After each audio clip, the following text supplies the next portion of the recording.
Kata pengarang rahimahullahu ta'ala, perkara yang membatalkan puasa ada 10. Pertama, sampai sesuatu ke dalam rongga badan dan kepala dengan sengaja. Dengan sengaja. Seperti dia masukkan sesuatu ke dalam hidung dia dengan sengaja. Dalam, dikatakan dalam ni, hidung ni lah ni tempat yang bila kita tekan ada apa, ada tulang. Kalau masuk sesuatu sampai di situ, barulah dikatakan tu membatalkan puasa. Kalau masuk di depan ni saja, tak batal lagi. Halqum, rongga. Kat mana tempat yang kata kalau sampai di situ baru batal puasa, iaitulah tempat sebut huruf ha. Di situlah kalau masuk sesuatu sampai situ, maka batal puasa. Kalau masuk tadi dengan sengaja. Kalau tak sengaja tak batal. Wal huknah, dan mencucuk sesuatu fi ahadis sabilain, pada salah satu daripada dua jalan, itulah kemaluan hadapan dan kemaluan belakang. Wal qai'i amdan, dan muntah dengan sengaja. Dia duduk saja-saja, dia pulun usaha nak bagi muntah. Dia duduk korek tengkok ke, dia duduk buat dia buat macam nak muntah tu, tiba-tiba muntah, maka batal puasa dia kerana dia sengaja bagi muntah. Yang seterusnya, wal wat'u amdan fil farji, dan wati ni mana apa? Bersetubuh dengan sengaja fil farji, pada faraj, pada kemaluan. Wal inzal an mubasyaratin, dan mengeluarkan mani an mubasyarah, dengan menyentuh kemaluan dia tadi. Dia sengaja pegang kemaluan dia nak bagi keluar mani, maka batal puasa. Haram dah satu mengeluarkan mani tadi dengan mubasyarah. Orang panggil beronani. Orang panggil apa? Onani. Itu haram dah satu. Lepas tu haram pula kerana dia membatalkan puasa dengan sengaja. Mana ada berlapis-lapis haram di situ. Adapun kalau dia tidak mimpi, lepas tu keluar mani, itu batal puasa tak? Itu tak batal kerana tidak sengaja. Kerana tu dia bukan sengaja, dia bukan usaha nak bagi pun dah, memang dia tidak mimpi. Maka itu tak membatalkan puasa. Wal haidu, yang seterusnya ke bapa, wal haidu, dan haid. Tengah-tengah puasa keluar darah haid bagi perempuan lah. Anak kena ambil tahu juga, walaupun kita orang lelaki. Kerana masalah haid ni lah masalah yang sangat rumit. Kenapa? Kerana orang perempuan mereka keluar haid tapi mereka malu untuk bertanya. Orang lelaki pula tak pernah rasa, tak pernah mengalami keluar haid, jadi tak tahu, tersembunyi. Wan nifas, ataupun dia tengah puasa, dia keluar darah nifas, maka itu dikatakan perkara yang membatalkan puasa. Bila keluar darah nifas ni keluar bila? Darah haid dia keluar macam mana kita belajar dah. Darah haid keluar bila? Aqallu zamanin tahidu fihi al-mar'ah, sekurang-kurang masa yang perempuan boleh haid ialah apa? Berapa tahun? 9 tahun. 9 tahun keluar darah. Bukan kerana sakit apa-apa tak. Tiba-tiba keluar darah. Dia umur dia 9 tahun dah. Maka darah tu dikatakan darah haid. Kalau dia tengah berpuasa, puasa dia hari tu batal. Keluar darah haid, keluar darah nifas. Darah nifas ni bila keluar? Damun yakhruju ataupun al-khariju ba'da al-wiladah. Al-khariju ba'da al-wiladah, darah yang keluar selepas daripada wiladah. Wiladah ni apa? Beranak, melahirkan anak, keluar darah. Maka itu membatalkan puasa. Jadi orang yang puasa, bila berlaku perkara yang membatalkan puasa ni, kau nanti dia kena ganti balik puasa dia kena ganti balik. Kalau dia mampu, dia bukan tak puasa tadi kerana tua ataupun sakit yang tidak ada harapan untuk sembuh. Wal junun, dan gila, walaupun seminit saja dia gila, maka itu terus membatalkan puasa. Hilang akal. Hilang akal ni, kalau hilang akal disebabkan gila ni, walaupun sedetik saja, setengah minit saja, berapa 30 saat dia gila, lepas tu sedap balik. Kata pasal dia tak. Adapun kalau hilang akal sebab pengsan, batal tak puasa? Tidak batal puasa sekiranya dia sedar sebahagian daripada siang hari. Dia pesam ni, dia pitam, lepas sok dia makan kurma banyak biji sangat, pitam. Pitam sampai lepas asar, tinggal lagi 2 minit nak masuk maghrib, dia sedar, dia jaga. Kalau puasa dia hari tu sah. Hak yang jadi tak sah ni bila dia pitam sepanjang hari, daripada subuh sampai lepas maghrib pun dia jaga balik, maka hari tu puasa dia tak sah. Tidak sah, nanti dia kena qada balik. Kalau tidur lepas sembahyang subuh tu, tak aku nak tidur sampai maghrib, batal tak puasa? Tak batal puasa. Tapi hukum dia apa? Makruh lah, makruh. Kalau dia sengaja tidur, puasa tak batal, tapi haram lah. Sebab tak sembahyang. Habis itu hilang akal dengan sebab gila. Yang keseterusnya adalah ar-riddah, wa na'udzubillahi min zalik. Riddah ini maknanya apa? Riddah ni khuruj minal Islam, keluar daripada Islam. Kita minta selamatlah daripada tu. Kerana lafaz kita ucapkan asyhadu alla ilaha illallah wa anna muhammadar rasulullah, lafaz itu sangat berharga di akhirat nanti. Hingga kan dengan sebab itu sajalah disebut dalam tafsir antara Ibnu Katsir, dengan sebab seseorang itu beriman kepada Allah dan Rasulullah lah, Allah Ta'ala boleh selamatkan dia daripada neraka. Dia dah masuk neraka dah, tapi disebabkan dia ada kalimah tauhid tadi, dia tak keluar daripada Islam ni, maka dia diselamatkan. Orang kafir menyesal bila tengok orang ni masuk syurga, orang yang beriman ni. Disebut dalam tafsir, bila mana orang beriman ni, orang Islam ni dia masuk neraka, maka orang kafir dia memperolok-olok. Dia kata tu, tengok tu, mana dia kalimah tauhid kamu hari tu tidak dapat menyelamatkan kamu daripada neraka pun. Kalau Allah Ta'ala murka, Allah Ta'ala marah, Allah Ta'ala kata kepada malaikat, wahai malaikat, ambil mereka yang walaupun ada sebiji zarah iman di hati mereka, keluarkan daripada neraka, masukkan ke dalam syurga. Maka itulah Allah Ta'ala rakamkan penyesalan tu. Dalam ayat surah apa? Rubama yawadul ladzina kafaru law kanu muslimin. Menyesal hari itu orang kafir, kalaulah di dunia lalu kami Islam, walaupun kami tak buat amal soleh. Kerana itulah orang panggil apa? Kunci utama untuk selamat. Jadi kita minta selamat daripada riddah, terkeluar daripada Islam. Yang mana keluar daripada Islam ni pun di antara perkara yang membatalkan puasa. Habis. Qala al-muallif rahimahullah, wa yustahabbu fi'il apa? Tafaqquh. Fi'il apa? Fi'il mudhari', apa tanda dia? Ada ana itu. Ada huruf ana itu tu, ya tu. Fi'il mudhari' dia ni marfu' ke mansub ke majzum ni?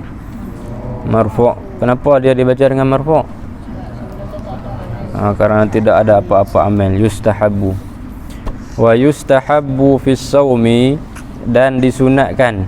Yustahabbu mana yusannu, disunatkan fis sawmi, disunatkan pada puasa salah satu asya, 3 perkara disunatkan, iaitulah yang pertama ta'jilul fitri, menyegerakan berbuka puasa. yakni setelah dia yakin kata telah tenggelam matahari. Bila dia yakin dah kata matahari dah tenggelam dah, ataupun dia dah dengar orang azan dah, ketika tu barulah disunatkan dia segera berbuka. Kalau tak yakin, masuk ke tak lagi tu, masuk ke tak lagi, boleh ada buka ketika tu? Tak boleh. Dia kena cari lu, tanya lu, tengok masuk dah lagi maghrib, tengok jam lu, dah tengok dah takwim, masuk dah, ketika tu sunat dia segera berbuka. Kalau tak yakin, tak boleh kerana asalnya masih lagi belum masuk waktu. Sunat menyegerakan berbuka wa ta'khirus suhuri, dan melewatkan sahur, wa tarkul hujri minal kalam, dan meninggalkan perkara-perkara keji daripada percakapan, meninggalkan bercakap tentang benda-benda yang keji, yang tidak elok, yang tidak baik.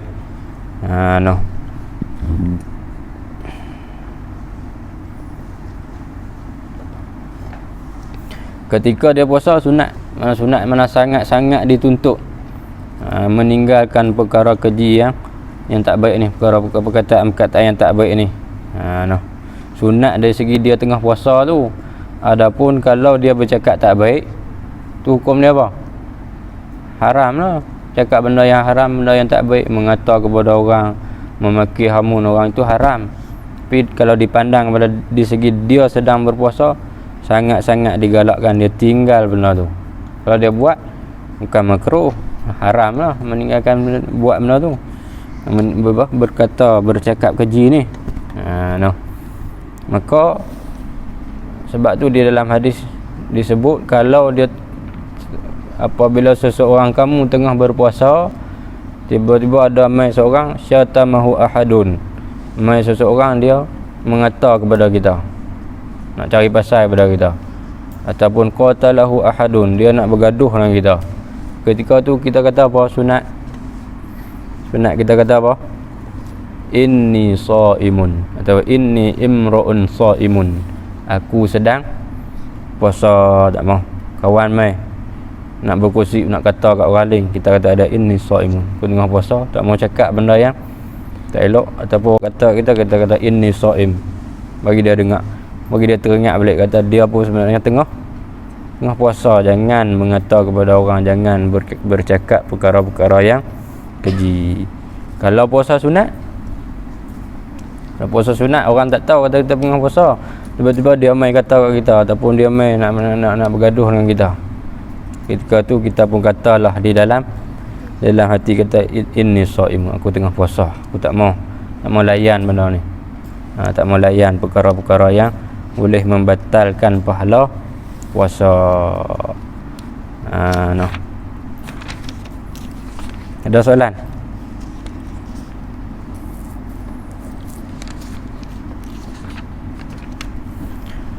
Habis sunat menyegerakan berbuka, sunat mentakhirkan sahur, dan meninggalkan perkataan-perkataan yang tidak elok, yang tidak baik.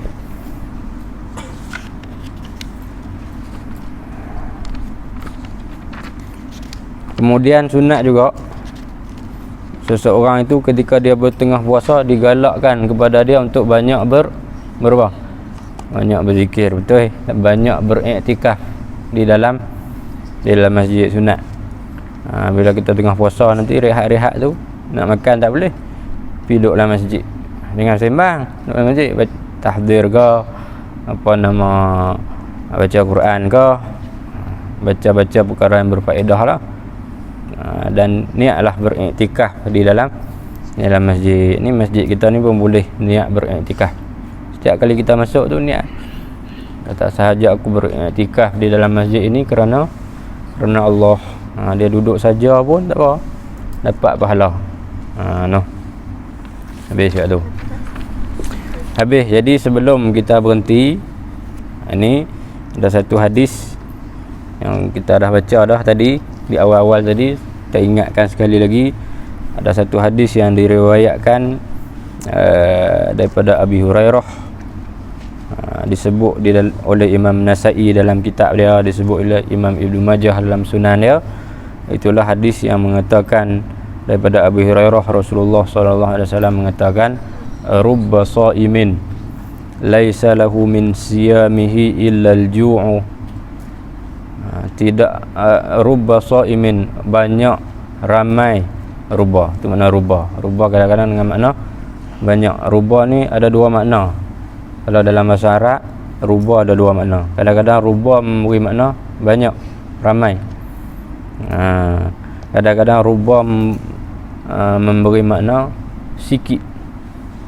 Rubba ada dua makna. Tak sampai lagi, tak belajar kan? Nanti kita belajar insya-Allah. Berapa banyak orang yang berpuasa, laisa lahu min siyamihi ilal ju', tidak ada apa-apa bagi dia daripada puasa dia kecuali ju', lapar. Itu je dia dapat. Wa rubba qa'imin laisa lahu min qiyamihi illa as-sahru. Berapa ramai orang yang qiyamul mendirikan waktu malam, tapi dia tidak dapat apa-apa kecuali sahru, kecuali dapat berjaga malam je. Pahala tak ada. Kenapa jadi macam tu? Dia puasa tapi pahala tak ada. Maka ulama kata disebabkan dia puasa tapi dia tidak meninggalkan tadi ni, perkara-perkara keji dia buat.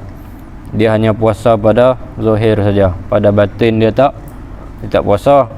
Dia berpuasa tapi mulut dia masih mengata kepada orang, mata dia masih teringat memandang kepada maksiat, lidah dia masih lagi tidak berzikir kepada Allah ketika berpuasa. Bahkan dia guna lidah dia untuk ucapkan benda-benda yang haram. Maka orang macam itulah puasa dia tidak ada apa-apa. Ataupun dia puasa tapi dia berbuka dengan harta yang, dengan makanan yang diperoleh daripada harta yang haram. Dia puasa dah sebanyak hari, tiba-tiba dia pergi beli makanan untuk buka puasa tadi dengan hasil duit yang haram, duit riba ke, ataupun duit dia tipu duit orang ke, tapi guna benda tu makan. Maka itu di antara perkara yang menyebabkan puasa dia sia-sia, letih, dapat dahaga, dapat lapar dan dapat dahaga saja. Macam tu juga ada orang dia berqiyamul lail tapi dia tak dapat apa kecuali dapat berjaga malam saja. Kenapa boleh jadi dia berjaga malam tadi? Niat dia tidak ikhlas kepada Allah.